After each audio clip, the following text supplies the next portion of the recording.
Welcome to the Talking, Learning and Teaching podcast. In this episode, we're talking cognitive compassion with Theo Gilbert. Professor Theo Gilbert is based at the University of Hertfordshire's Centre for Learning, Access and Student Success, and also in the Business School. He is the creator of the Compassion HE network and its website of free practical resources for the compassion curious educator. Links to the website are in the podcast description. The network has been joined from 90 universities across 12 countries so far, helping to embed compassion into curricula in almost any discipline that assesses team or group work. Theo has supported effective teamwork at the National Crime Agency, the Home Office, and the Food Standards Agency, to name just a few organisations. He is Times Higher Education's Most Innovative Teacher of the Year 2018 and has been a keynote speaker at the annual National Teaching Fellow and Kate Symposium in 2020. Theo has a strong presence on YouTube and is well published across a number of journals and book chapters. Theo, it's an absolute delight to have you on the show today. The same here, Kevin. I'm so grateful to you for inviting me on. It's a great honor and a real pleasure. Now, I'm really looking forward to the conversation because we're going to be talking about cognitive compassion. So, the first question then is an obvious and an easy one. What is cognitive compassion? I mean, please explain it to us.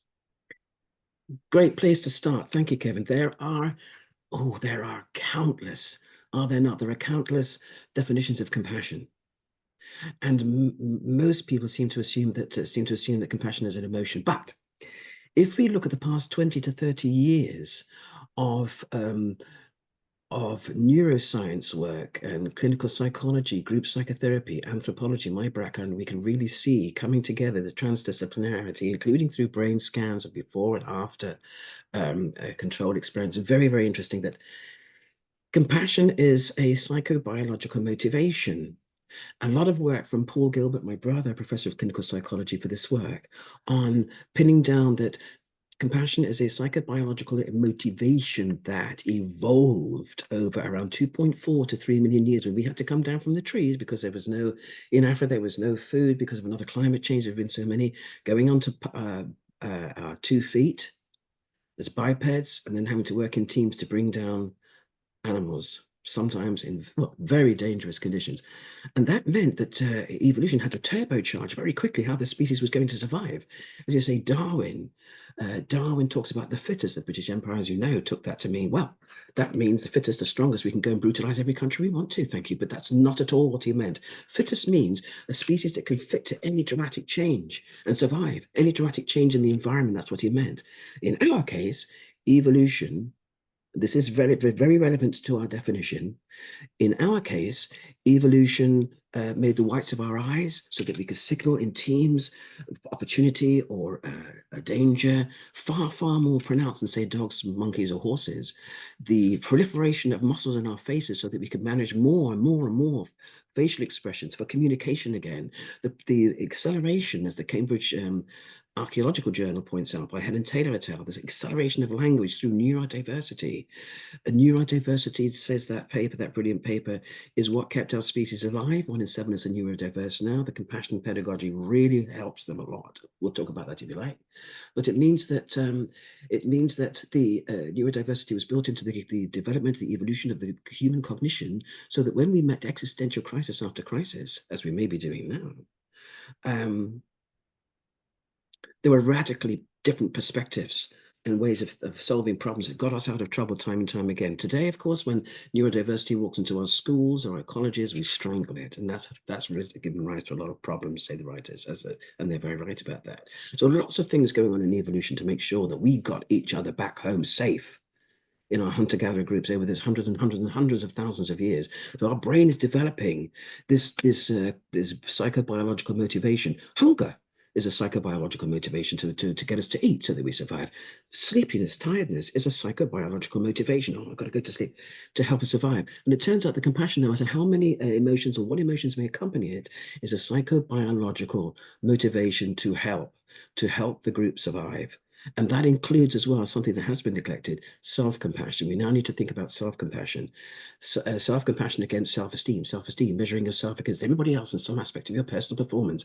This is why we see so much stress amongst even the high-achieving students, that they make a small mistake or something turns up in their feedback, which is not positive to them. Everything else that is positive, they forget now. They're not now going to build that from good to outstanding. It's all wiped data. They just focus on this.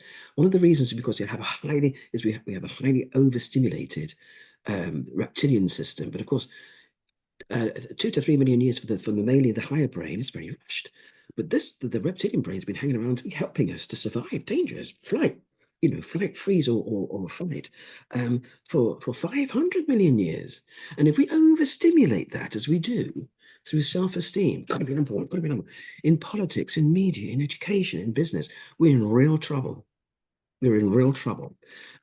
So the definition of compassion then, as a psychobiological motivation, can I just show you? Maybe I could share.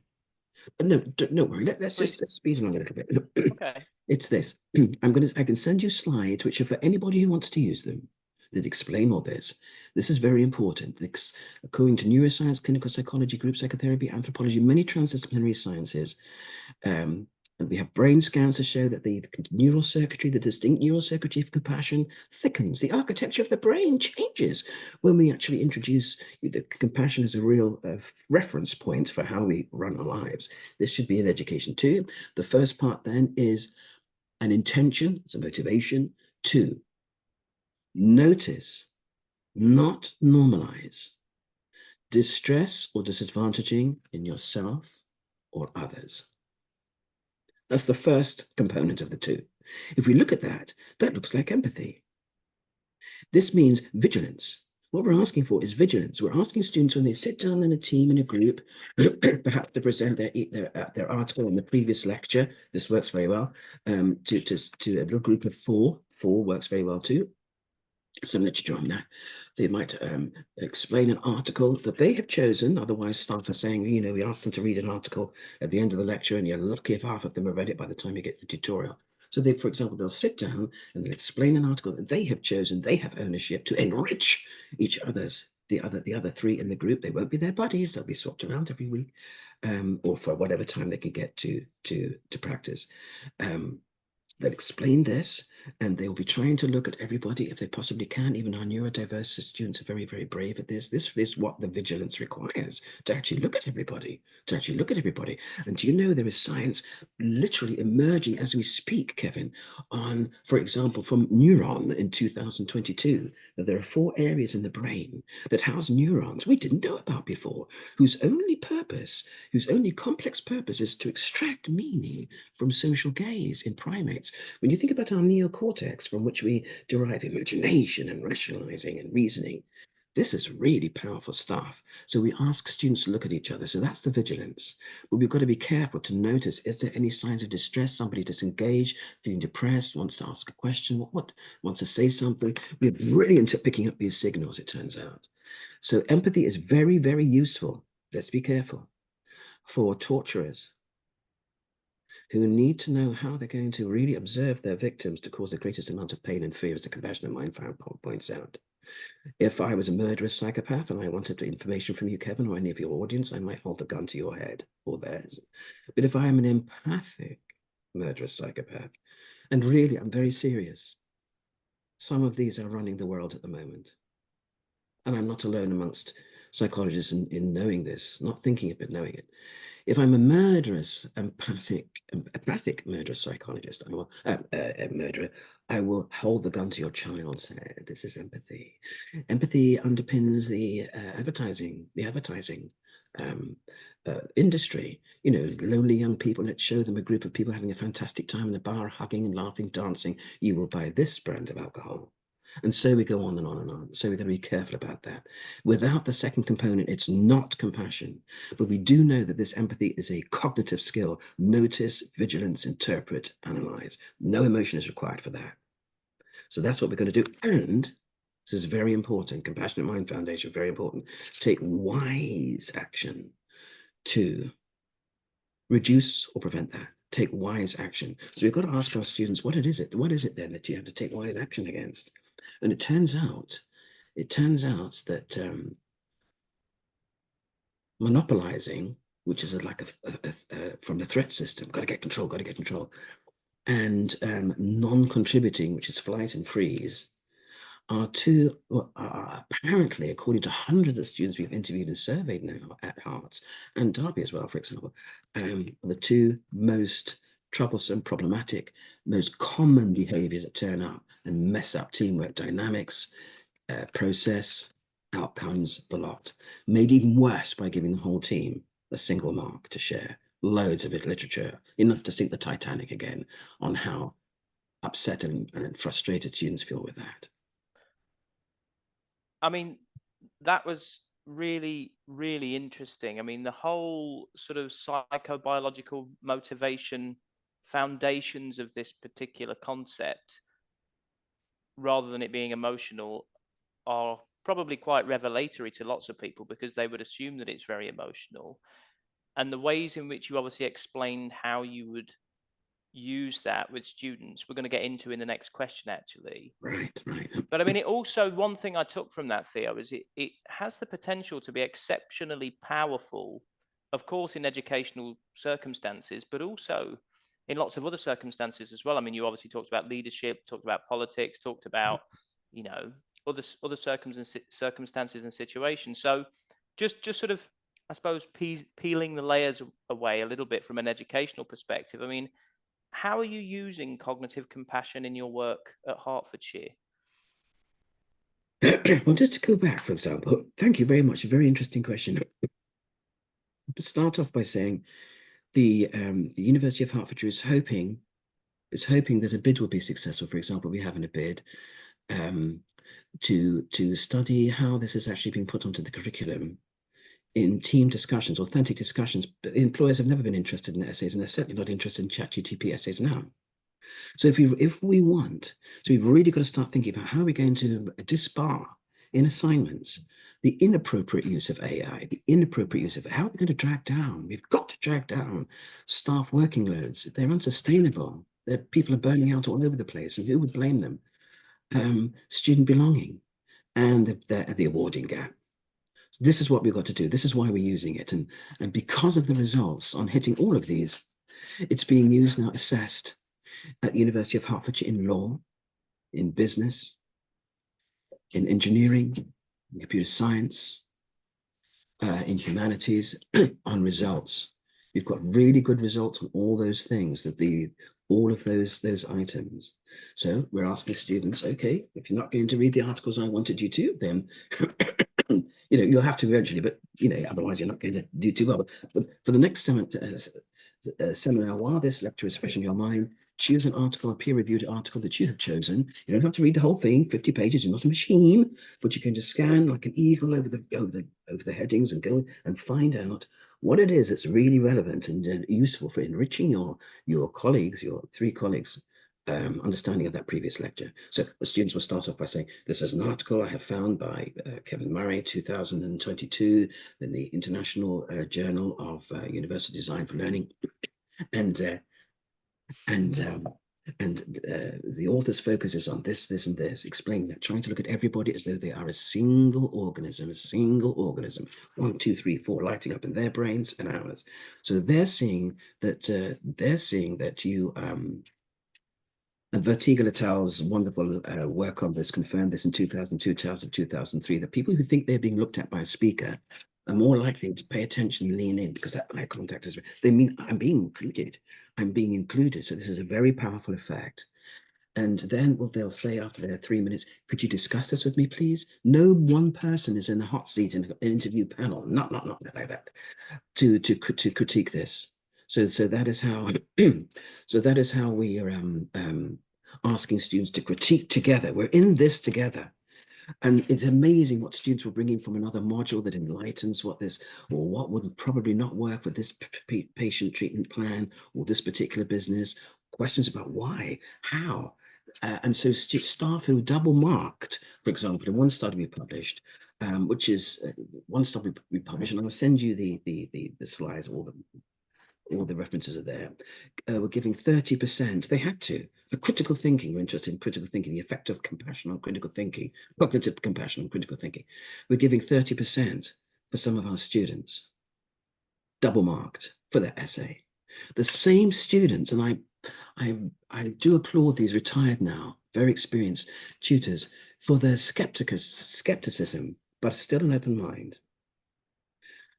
They were giving 70s to the same students when those students were in discussion.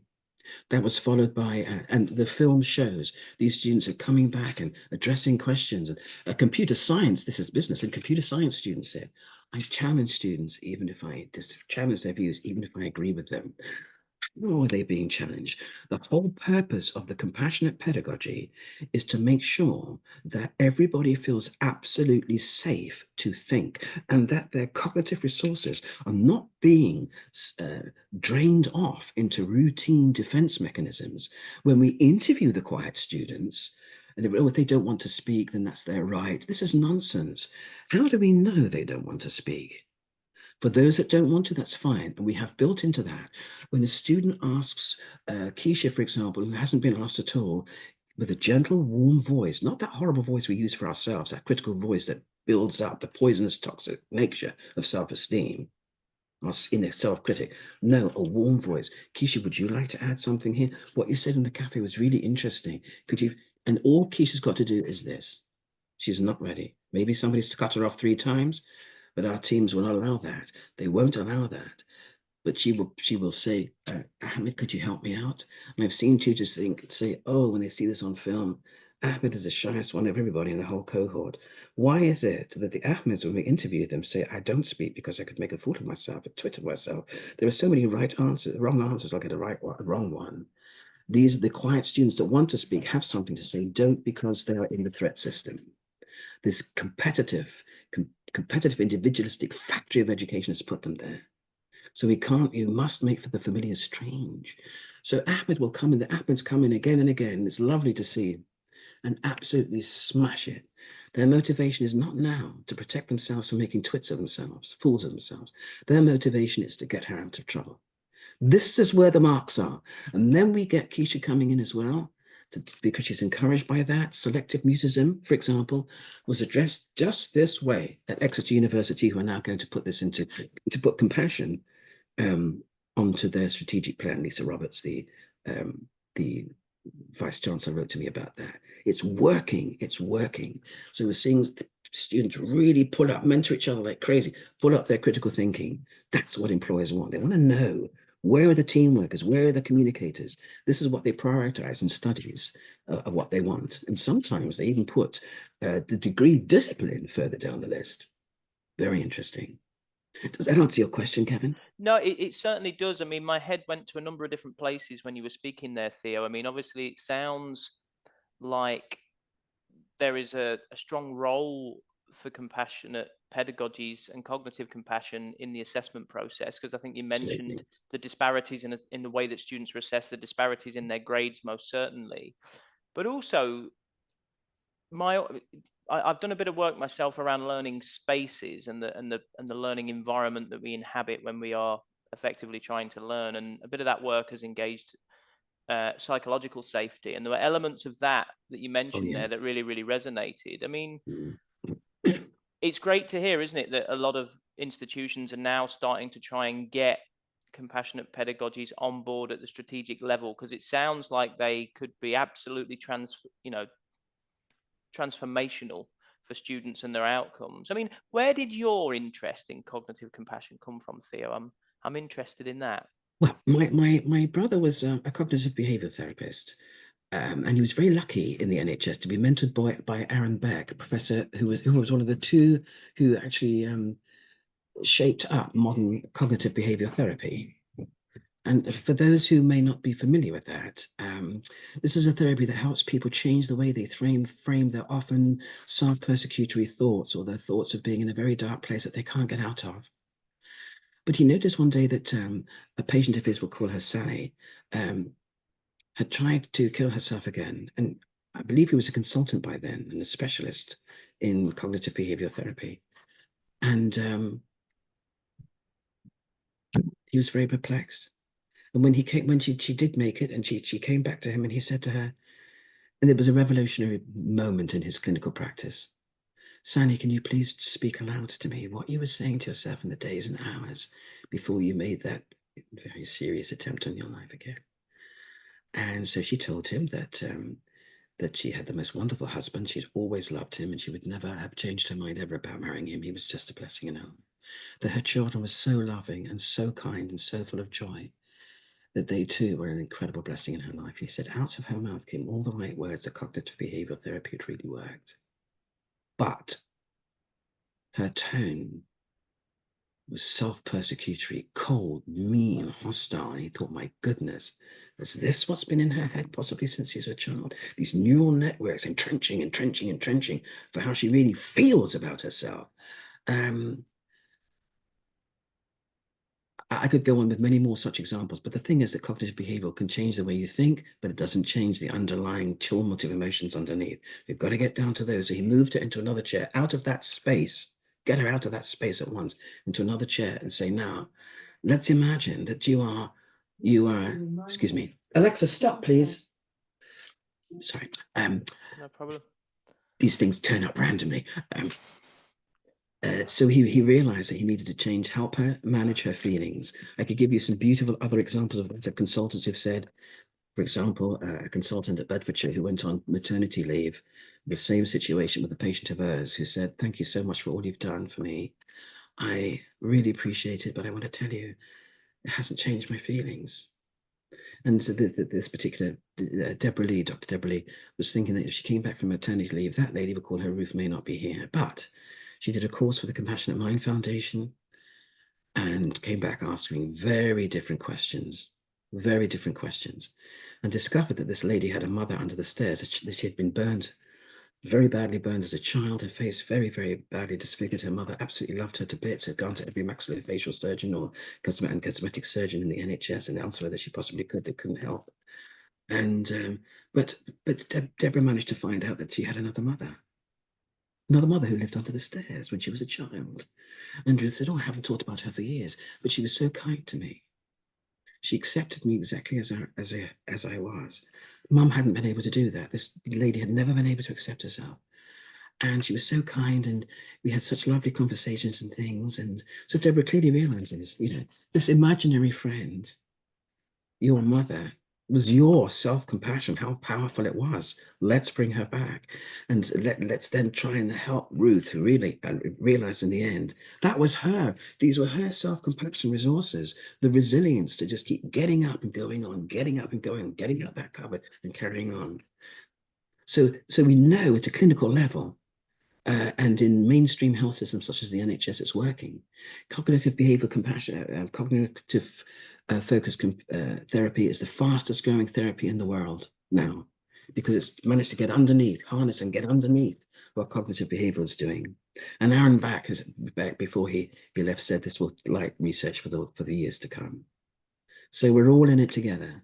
I hope that answers your question, Kevin. No, I can see certainly how you would take an interest in that. I mean, it is really, really interesting, isn't it? And I know people that have used CBT to help them with various Very useful, very helpful, yes. yeah, various addictions, addictive problems, that kind of thing. But they've often said the same thing, that actually it fixed that element, but it didn't necessarily fix the underlying way that they saw themselves necessarily, which was the kind of root cause of the problem. So I'm kind of familiar with that way of thinking, but that sort of self-compassion that you mentioned there. This has been taken into swimming world as well. Yeah. I mean, again, it sounds like it could be really, really powerful, because again, I mean, I'm a former football player, so Are I know, you? not a very Yes. successful one, Theo, obviously, otherwise I wouldn't be sat here. I'd be sat somewhere else probably, but Now listen to that. Listen to that. mm, I contributed what I could as a footballer. I really enjoyed it. I know I had great talent at it. I'm thankful for that part of my life, because without it, I wouldn't be the Kevin Murray I am. There'd be somebody else sitting there, Kevin. You are not replaceable. And every experience you've ever had is another perspective on the super consciousness that we are. We're localizations, people suggest, of a super consciousness that is evolving all the time. You have a perspective that nobody else ever has had or will ever have again. this information feedback loop that we all are. Yeah. But apparently we've got to be very disciplined in watching that. Not a successful one, not very, very successful one. Clearly you were. Yeah, I Clearly mean, you were. no, the reason I raise that is because I've got lots of friends and And people if you weren't, so what? Yeah. I've got lots of friends and people I've known from the past that um, didn't quite make the grade as a footballer, and they just developed the belief that they were no good. All the So they, language. so Yeah, they, yeah, so yeah. they, so they sort of develop problems, maybe sometimes with drink and Yes, drugs and that kind of thing. yes, yeah. They're able to fix those problems, but it didn't necessarily always change that underlying sort of lack of self-esteem. Feeling that they weren't necessarily Yeah, yeah. you know all that good, that kind of, as you say, that's out of self-compassion. So that's why that really really resonated with me. I'm gonna talk a little bit again and now about, I'm gonna ask you about sort of learning and teaching.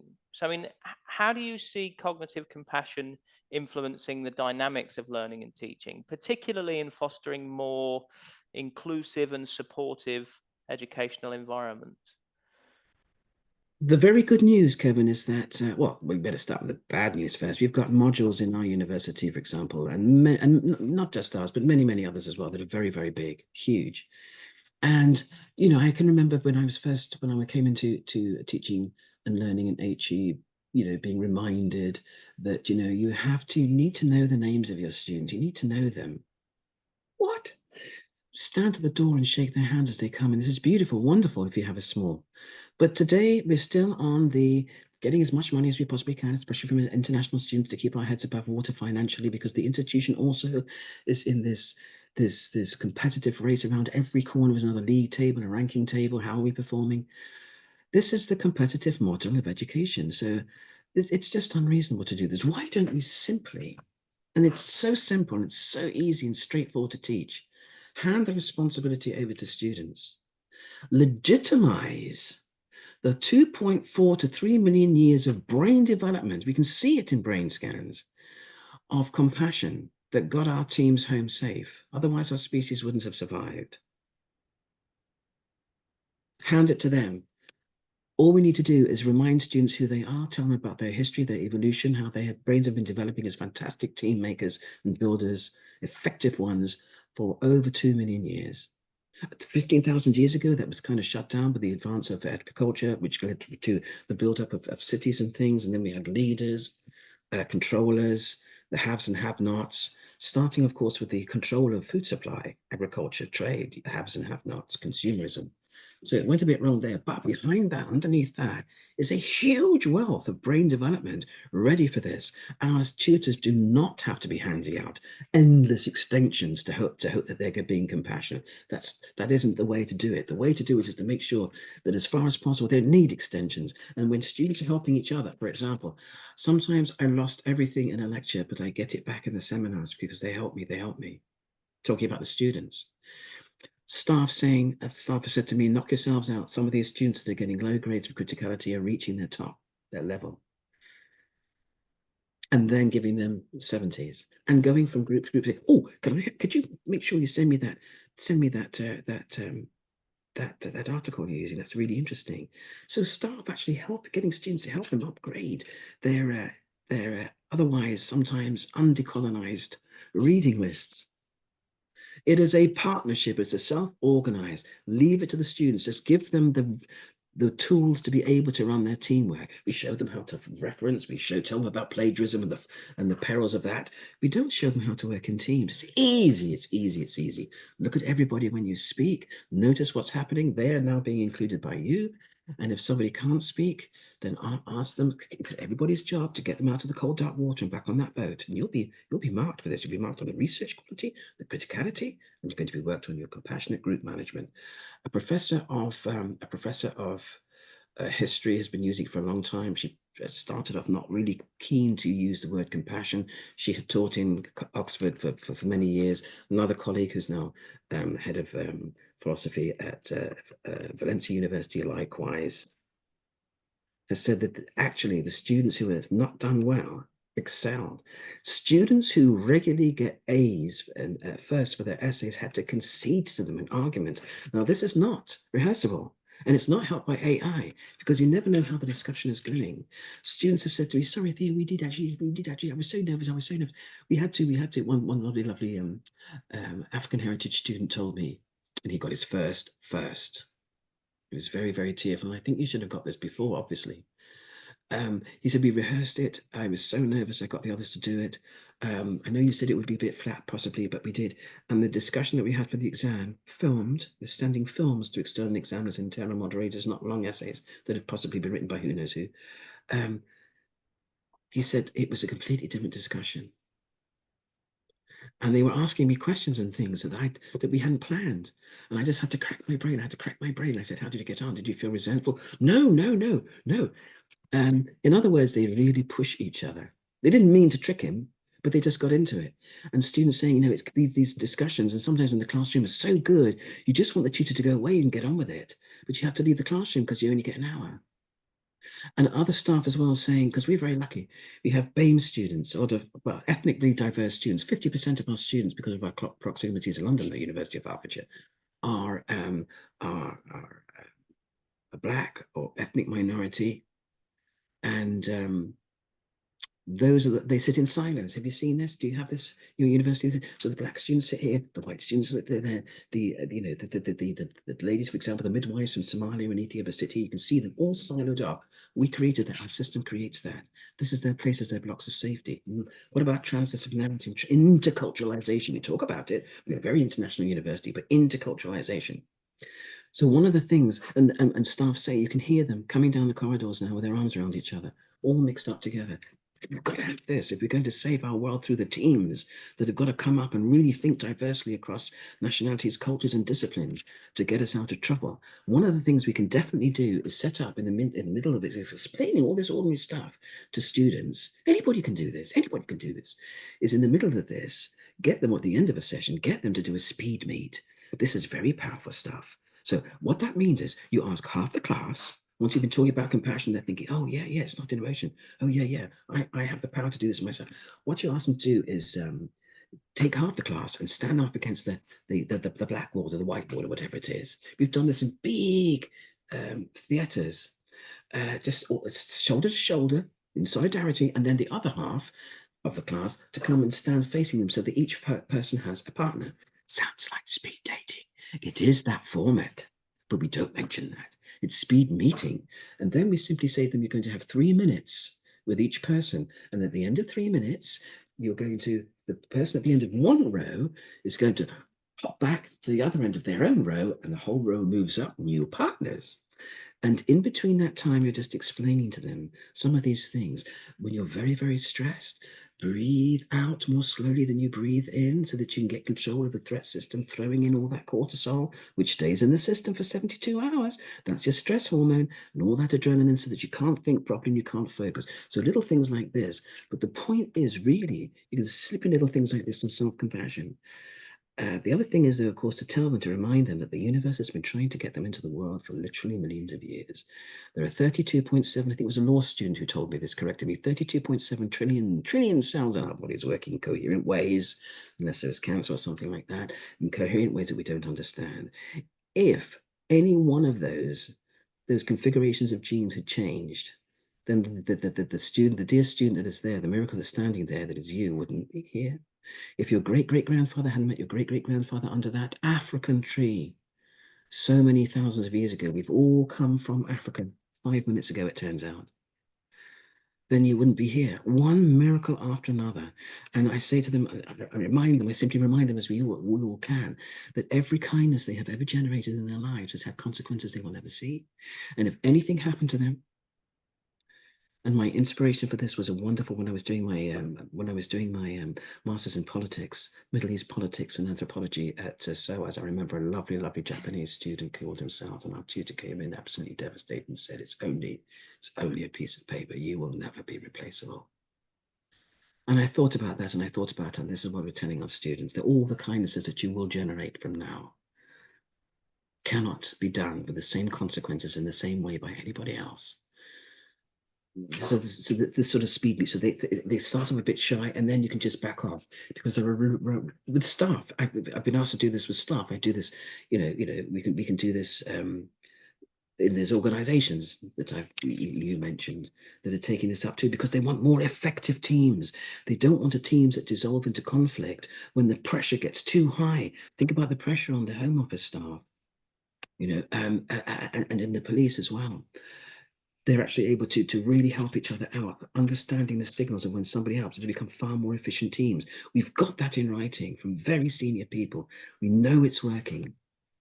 Does that answer your question? I'm sorry if I've gone off piece there. No, it certainly does, because I mean, I think within that, I mean, there were some great tips, by the way. I know you don't call it speed dating, but that, Students love this. They yeah, absolutely love that, this for friendship. Yes, I can go into to level 6 creative arts, and I'll ask them at the beginning, just as I meet them for that one session. Can you just put up show me on your hands how many people you've had a meaningful conversation with over the past, month or so? mm, Level 6, and it doesn't matter what the discipline is. We're getting stuff like yeah, this level 6. But once you've got them out one-to-one, it's not threatening. It's not like having to walk into a hole in the seminar room. I don't know anyone. Just mm, one-to-one gently. And now you've told them you are now going to speak to another miracle. You are a miracle. There's no doubt about that. You're going to speak to another one, make the most of it. So there's 3 minutes, it's just one-to-one, one-to-one. They love this. They absolutely love this. And the midwives are saying that they went off for coffee together. Out of 65 midwives, 30 wrote emails to say, this was wonderful because we'd already started to make our cliques, our groups. And now they are so much bigger and more intercultural. And we have a duty, I would suggest we have a duty with what's going on in the world now, with apartheid in the system, in the education system and what have you, to really try and get down to the science of this. It's been so neglected. It's been so neglected. We've got to help it get through now because of its results. no, I mean, Feeling belonging is really impacted, really oh, impacted. hugely. I mean, I think the other thing that really resonated from the answer you gave to the previous question was on this sort of assumption that students can just naturally work in teams together with no No, sort of support or help or development in that area. And I've been a huge advocate of that for many years. There's, if we want them to be good at that, then we need to provide them with some opportunities to develop skills and behaviors that absolutely. serve that. And that was Yeah. one thing that I was thinking, yeah, this is really up my street. Theo, we've reached the final question, and this is kind of looking ahead a little bit. So, I mean, what do you think the challenges or ethical considerations are that might arise when applying cognitive compassion in professional or educational settings? And how do you navigate those complexities in your own work? Through the science, through the science, through the science. That's it. So we've got staff saying, we can't possibly have an emotional based thing like that. There's a bit of a backlash. It's a therapeutic tool. It works against, I won't mention the writer, but she writes for the Telegraph quite often. It's a therapeutic tool. It is a denigration, and I quote, of academic standards and the politicization of emotion. Emotion has nothing to do with this, absolutely nothing to do with this. Hasn't done enough reading. So it's a science. We have staff saying we can't deal with emotions. It's not an emotion. It's cross-culturally understood differently. That's absolutely not true at all. We can look at different cultures. A lovely, fascinating conversation on that from Asia to Africa. Absolutely understood how this works. You can't measure it, you can't assess it. Yes, you can.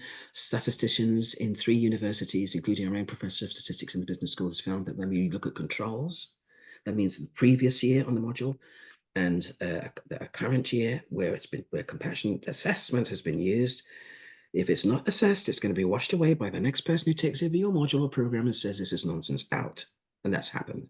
People have left HE in despair. Actually, I know somebody who left HE in despair, having said the students were so grateful they could have cried. I could have cried. Took it to Qatar University as well, where men and women didn't work together. A session on this solved it. All the women came back, said, we made the decisions.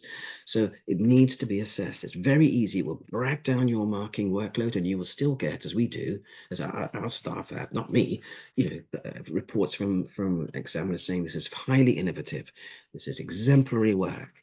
And the statisticians finding, when they look at our data, that the BAME gap, the ethnic is gone. It's not reduced, it's gone. They've used a number of tests. So, for example, Dr. Sylvia Becker at Rosalind Institute at Edinburgh University at Genesis did lots of tests on a large model of 228 computer science students. And that was blind, reassessed, re-statistically analyzed by Professor Neil Spencer, Professor of Statistics, there isn't the blame gap anymore, unless it's dropped. And it can be dropped by the change of a module leader. And it's gone. We're back to square one. Mm. So it really does take courage to get this through. And the students will back you 100%. Even the students who say it's all kumbaya nonsense, why are we doing this? Will come back and say, I want to be interviewed. I want to be interviewed. I didn't realize everybody's helping each other think so much better. My marks have gone up. My marks have gone up. Even on another module, I'm trying, at least with the presentations, to look at everybody. My marks are going up. That's very strange, but the science is coming through more and more and more now. So that's the thing. Professionally, there are not barriers. There are in the public sector as well. There are people reaching out to the University of Hertfordshire to say, we get it. We want these more compassionate teams. Professor Amy Edmondson, for example, who's a professor of business at Harvard University, says psychological safety is the key to a failing team or a successful team. She looks at hospitals that have high mortality rates, yet they never make mistakes. And then she compares them. She has some wonderful TED Talks, by the way, on this. She compares them with hospitals that are constantly making mistakes, constantly investigating this or whatever. That is because nobody is to blame. When somebody has made a mistake, when something's gone wrong, there is no blame. Everybody's on it. How do we make sure we see that this flaw in the system is not going to happen again? And those hospitals, would you believe, have the best mortality rates in America, the best. You wouldn't send your worst enemy to the other ones that never make mistakes, apparently. Does that make any sense? So the psychological safety, our job in the compassionate team of our staff now from 90 universities is to show how do we do this? How do we get this? Compassionate pedagogy for teamwork, as Ian said, is very, very simple, and all we need to do is rely on the science. The science is straightforward. It's been helping us for 2.4 million years. Why have we shut it down now? This is a critical time. Existential threat is all around us. We need to really think together in new ways. Psychological safety for that. How are we going to do it? Compassionate pedagogy. We need that right through the education system, and time is of the essence. Time is of the essence. I mean, it's certainly got me thinking about lots of different things in terms of my own pedagogic approaches and how I might approach different aspects of my learning and teaching. And I'm sure those listening will be thinking and feeling the same. As I mentioned during the introduction, we're going to put obviously a link to your Compassionate Pedagogy Network for higher education. So anybody that's got a further interest in this, can go and take a look, because I think, this has the potential to be so powerful, doesn't it? I mean, it sounds like it already is being as powerful. And, I think you mentioned a really important point there that, the embedding of this at a very strategic level is so important, because then it attenuates against a change of module leader, changing the approach and changing the focus. If it's one of those kind of golden threads that's part of the curriculum, yes, then it's there for good, then, isn't it? And it's not just being brought in or taken away depending on who's running the module or who's running the program. And I think it'd be great maybe to talk to you again at some point in the future, Theo, when that work that your own university is doing, but other universities are doing as well, has kind of been furthered a little bit, and we can kind of see, what the results of that are. Would you be interested in doing that? Staff from 3 medical schools are very interested in this. But 2 of them are in Russell Group, and the tutors are 2 students. So there's a challenge for you. But yes, absolutely, yes. I'd be absolutely delighted. I should just say one last little tip for the monopolizing student, who's often the most anxious person in the group, who takes over and doesn't let people speak. This is self-reflection. Got to get into this. Doesn't let people speak. They're often coming from the threat system. Got to get control. So we interview students to get quite cross about this, festering resentment. That's their word. Not to blame them, but we are all responsible for the damage they do to the team think. So to say to them, to interact with courage in a warm, gentle voice. Look at my body. Ben, that's a really interesting point you've made there, because so we're not humiliating, patronizing, or silencing anyone. We are validating them. You can actually see their shoulders relax. Keisha, would you like to speak now? Would you like to say something about it? So this kind of swapping over. Otherwise, the monopolizer is going to lose marks. If they charge on and charge on, everybody has the chance to interrupt them. not interrupt, but disrupt them gently, to thank them, to validate them, the psychology of validation, and then to get somebody to answer that. This is also very, very powerful. We're finding students saying, I taught because I want to, I paid for this, why shouldn't I? Actually becoming far more concise and saying, I've actually got far more out of these seminar discussions now. Why weren't we taught this in undergraduate? Why weren't we taught this in school? For those interested in schools, education colleagues here perhaps, the Compassionate Mind Foundation, available online, is leading a huge project now with schools, not so much on teamwork, but on how to help children train their minds to think more clearly and more compassionate to themselves and others for more cohesion and better learning. And that is Dr. Frances Maratos, exactly as it sounds, is doing fantastic work. And I went along to one of her talks, and there were head teachers sitting on the floor. They couldn't pack enough chairs in. Isn't that amazing? It is amazing, and it's unsurprising though, I think. And I mean, that hits the nail on the head, doesn't it? I mean, when students are sort of saying, why weren't we taught this sort of Why? thing in Yeah. school, it makes total sense, doesn't it? I mean, I've got a small child that just started school last week, Okay. 4 years old. And when we first went to see the school, just to have a look round, I was really impressed by some of the work that they were doing in supporting those students at the very first stages of their educational journey, with sort of recognizing and becoming more aware of their emotional states, for example. I mean, Mm. when I was a primary school student, we certainly didn't do anything like that, but also Yeah, sort that's of saying, really look, it's, good. recognizing it, but also then helping them to sort of deal with those different states, as an aid to sort of learning. And I was like, wow, this is this That's is it. way this is way more innovative than I was expecting. So, I mean, I've got great hope for the future. We just all need to make sure that you said before, we pull together and pull We in the pull same together and direction support and each other. support And each other. Yeah. And for staff who might be interested in joining us, very huge open-armed welcome from staff from 85 to 90 universities, it may be more now. We have an open directory for those that want to give me just write to me and say, I want to join this, I'm interested in this, so that everybody can reach out and see where each other's disciplines are, maybe across in other countries. So there's a lot of work going on in the background, and I'm very happy to be a matchmaker and link people up. I've been doing that, and it's very successful across countries, outside your own university, in other universities too. So just have to write to me and say, I'm in. If you are truly interested in this and then want to try a few of these techniques in classroom, you'll find they work. As long as people understand that the monopolizers are monopolizers because of what the education system and business and private is telling them to do. Yeah. Every advert is about competitiveness, really, sometimes. Well, that's not true. But lots of adverts are built on this competitiveness. It's a real strong pool. But anybody, any of our colleagues here can start to break that down and discover real potential. The hemorrhaging of our Black and ethnic minority student talents is just appalling without it. Well, on that note, I think that's a good jumping off point, and I'm certainly going to check it out anyway, Theo. So thanks for that. But again, thanks so much for being a guest on the Talking, Learning and Teaching podcast. And it would be great to get you back on at some point in the future. Thanks, Theo. I'm so thrilled to be here. Thank you so much, Kevin.